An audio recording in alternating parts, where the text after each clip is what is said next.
Hello, welcome back to PTVS class 4.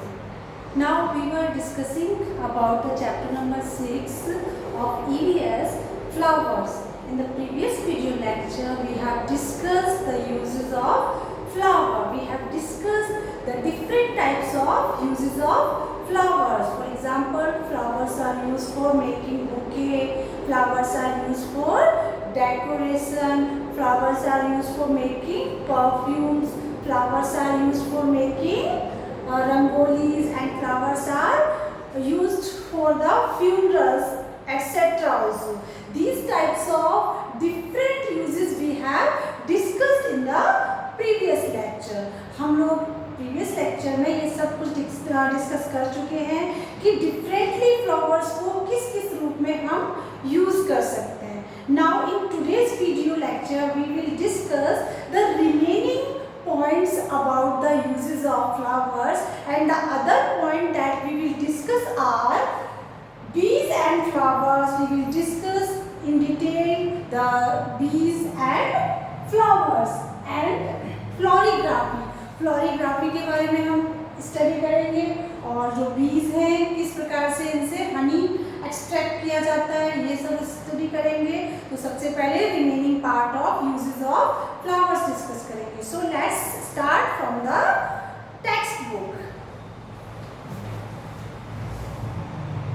Yes, 7 uses of flowers we have discussed in the previous video lecture. Now point number 8 is people decorate their houses with painting, tiles and motifs and of flowers. They also wear jewelry and clothes that have floral patterns. It means that people decorate their houses. जो लोग हैं वो अपने घरों को painting से, tiles से और मोटिव्स के फ्लावर्स के जो मोटिव्स होते हैं, मोटिव्स का मतलब होता है पिक्चर या पैटर्न जो होते हैं फ्लावर्स के, उनसे डेकोरेट करते हैं. तो आप समझ गए होंगे कि लोग अपने घरों को या आप भी अपने घरों को किस किस से डेकोरेट करते हो, पेंटिंग से, टाइल्स से और मोटिव्स ऑफ फ्लावर्स से, यानी कि पैटर्न और पिक्चर ऑफ फ्लावर से डेकोरेट करते हो. दे ऑल्सो वियर, और हम लोग ज्वेलरी भी पहनते हैं, and clothes that have floral pattern, और ऐसे क्लोथ्स पहनते हैं जिन पर क्या बना होता है, फ्लावर पैटर्न बना होता है, फूलों की डिज़ाइन बनी होती है. Now point number 9 is hair dyes like palas and tesu is made from flower extracts. जो हेयर डाइज होती है, इट मीन्स जो हेयर कलर होते हैं, जैसे आपके जो पलास और टेसू है, ये भी फ्लावर्स से ही मिलके बने होते हैं. Now point number 10th is, यानी कि जो 10th यूज है फ्लावर्स का वो क्या है, the great variety of delicate and beautiful flowers inspire the works of poets and artist. जो different types of beautiful flowers होते हैं, डेलिकेट फ्लावर्स होते हैं, उनके द्वारा जो पोएट्स और आर्टिस्ट हैं, यानी कि कवि और जो कलाकार हैं, वो इंस्पायर होते हैं, प्रेरणा मिलती है उनको अपनी कविताएं लिखने की और अपनी कला में उनको शामिल करते हैं. Now the 11th use of flowers is flowers are dried to make scented potpourri. Potpourri इसको नहीं बोलेंगे, इसमें टी साइलेंट रहता है तो इसलिए इसको पॉपुरी बोलेंगे. पॉपुरी क्या होता है, it is a mixture of dried flowers and leaves. ये सूखी पत्तियों और सूखे फूलों का एक मिक्सचर होता है जिसको पॉपुरी बोलते हैं. क्या बोलते हैं, पॉपुरी. इसमें टी साइलेंट रहता है. तो फ्लावर्स का यूज़ पॉपुरी बनाने में भी किया जाता है. ये देखिए सेंटेड पॉपुरी का पिक्चर देख सकते हो, इसमें ड्राई फ्लावर्स हैं और लीव्स हैं. तो आप समझ गए होंगे कि पॉपुरी क्या होता है. It is a new word for you. Now use number 12 is flowers are use for offering at funerals. जो फ्लावर्स हैं, किसी की अंतिम क्रिया हो रही होती है, दाह संस्कार में जब हम किसी मृत व्यक्ति को ले जाते हैं तो उस समय भी फ्लावर्स का यूज़ करते हैं. तो आप समझ गए हो कि जब किसी की डेथ हो जाती है तो फ्यूनरल्स के लिए उसको ले जाते हैं, दाह संस्कार के लिए ले जाते हैं, तब भी हम उनको ऑफर करने के लिए फ्लावर्स का यूज़ करते हैं. Now I hope you understood the uses of flowers. Now we will discuss bees and flowers. Bees जो होती है, मधुमक्खियाँ जो होती हैं, जिससे जो क्या बनाती हैं, शहद बनाती हैं, हनी बनाती हैं. और फ्लावर्स, इनके बारे में हम डिटेल में स्टडी करेंगे.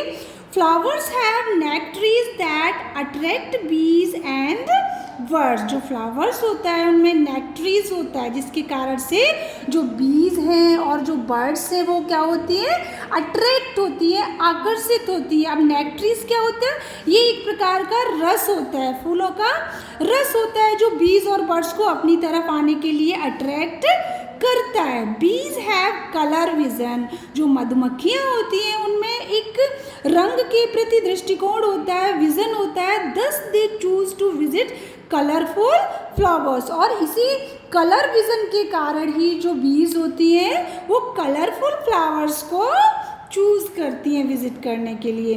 बीज plays very important role in pollinating flowers. जो बीज हैं वो फ्लावर्स से पराग खींचने के लिए बहुत ही इम्पॉर्टेंट रोल प्ले करती हैं। पराग का मतलब उनके अंदर जो रस होता है उसको पॉलिनेट करने के लिए एक इम्पॉर्टेंट रोल प्ले करती हैं। फ्लावर्स अट्रैक्ट पॉलिनेटर्स लाइक बीज, बर्ड्स बाय सेंट। और जो डिफरेंट टाइप्स के फ्लावर्स होते हैं वो पॉलिनेटर्स को यानी कि परागण खींचने वालों को अपनी तरफ आकर्षित करते हैं। पॉलिनेटर्स में क्या आएंगे आपके, बीज और बर्ड्स। ये क्या है, पॉलिनेटर्स है, यानी कि परागण खींचने वाले इंसेक्ट्स हैं और बर्ड्स हैं। By scent, as a bee gathers nectar from a flower, tiny grains of pollen stick to its hairy legs and body. जैसे ही बीज जो नेक्टर होता है, nectar means sweet liquid form, यानी कि किसी का तरल पदार्थ जो होता है फ्लावर के ऊपर उसको लेती है, वैसे ही जो छोटा टाइनी मीन्स स्मॉल ग्रेन्स होते हैं पॉलन के ऊपर, फूलों के ऊपर, वो इनकी लेग्स में स्टिक हो जाते हैं, चिपक जाते हैं। जब ये फूलों के ऊपर बैठती हैं तो इनकी लेग्स में, हेयरी लेग्स जो होती है उनकी जो आपका ग्रेन्स होते हैं, टाइनी ग्रेन्स या नेक्टर जो होता है वो इनकी लेग्स में या बॉडी में स्टिक हो जाता है, चिपक जाता है। The nectar gets collected in the sac in the bees. और इस प्रकार से जो नेक्टर होता है वो बीज के अंदर जो सैक होता है उसमें कलेक्ट हो जाता है। When the bees flies to another flower to collect more nectar. जब जो बीज होती हैं एक फ्लावर से दूसरी फ्लावर तक फ्लाई करके जाती हैं तो the pollen on it's leg, जो इनकी लेग्स में पॉलन लगा होता है, जो लिक्विड पदार्थ लगा रहता है उनकी बॉडी और लेग्स में, brushes off to fertilize the flowers. तो वो फ्लावर को फर्टिलाइज करता है और ज़्यादा उपजाऊ बनाता है। Once the flower is fertilize, और एक बार फ्लावर फर्टिलाइज हो जाता है तो a seed is produced that is capable of creating a new plant. तो जब फ्लावर फर्टिलाइज हो जाएगा, उसको अच्छी खाद मिल जाएगी, तो फिर वो कैसे उपजाऊ हो जाएगा, वो मतलब खाद मिलने का मतलब वो ज़्यादा फर्टाइल हो जाएगा, ज़्यादा उपजाऊ हो जाएगा, पहले से ज़्यादा डेवलप हो जाएगा। तो a seed is produce that is capable of creating a new plant. और इस प्रकार से जब जो फ्लावर फर्टिलाइज हो जाएगा तो उससे एक सीड बनेगा और सीड से न्यू प्लांट क्रिएट होगा। Now next paragraph, the bees take back some of the pollen to hive. अब इसमें से कुछ पॉलन को, कुछ रस को वो अपने हाइव तक ले जाती हैं। हाइव मीन्स जो छत्ता होता है जिसमें मधुमक्खियों का जो घर होता है जिसमें वो रहती हैं, तो उसके अंदर कुछ पॉलन को ले जाती है। कुछ पॉलन को तो वो दूसरे फ्लावर्स पे छोड़ देती हैं जिससे वो फर्टिलाइज हो जाता है, और कुछ पॉलन को वो अपने साथ हाइव में ले जाती हैं। Where it uses it to thicken the nectar into honey. जहाँ पर ये जो मधुमक्खियाँ ये नेक्टर लेके जाती हैं हाइव में, वहाँ ये नेक्टर हनी के रूप में थिक हो जाता है, मधु के रूप में या शहद के रूप में ये थिक हो जाता है और मोटा हो जाता है, थिकनेस आ जाती है, गाढ़ापन आ जाता है। Now one fact is given in the box that is important. Bengaluru is infamous for allergies due to suspended flower pollen in the air. जो बेंगलुरु है वो इनफेमस है, कुख्यात है किसके लिए, जो आपके फ्लावर पॉलन होते हैं हवा में, उसके लिए, फूलों की जो गंध होती है उसके लिए कुख्यात है। Now workers bees also collect pollen and nectar from flowers to create bags to build their hive. और जो वर्कर बीज होते हैं यानी कि जो कार्यकर्ता, अब इनमें भी मधुमक्खियाँ कई प्रकार की होती है, कुछ तो वर्कर होती हैं, कुछ एक क्वीन होती है, और इस तरीके से इनका भी डिवीज़न होता है कि जो अब इसमें जो वर्कर बीज होती हैं वो कलेक्ट करती हैं पॉलिन और नेक्टर को फ्लावर से और बैग्स क्रिएट करती हैं अपना छत्ता बनाने के लिए, हाइव बिल्ड करने के लिए। वो क्या क्रिएट करती है? बैग्स। बैग्स का मतलब मोम। The queen bee creates the wax in her abdomen. अब जो इनकी क्वीन बी होती है वो वैक्स अपने एब्डमन में क्रिएट करती है। एब्डमन का मतलब अपने पेट के अंदर क्रिएट करती है। Which she uses to build chambers where she lays her eggs. जहाँ पर वह क्या करती है? चैम्बर्स बनाती है और वहाँ पर एग्स को ले करती है, मतलब प्रजनन करती है, और एग जो होते हैं, अंडे होते हैं, वो देती है। Now remaining part we will discuss in the next video lecture. So keep studying, keep reading. Thanks.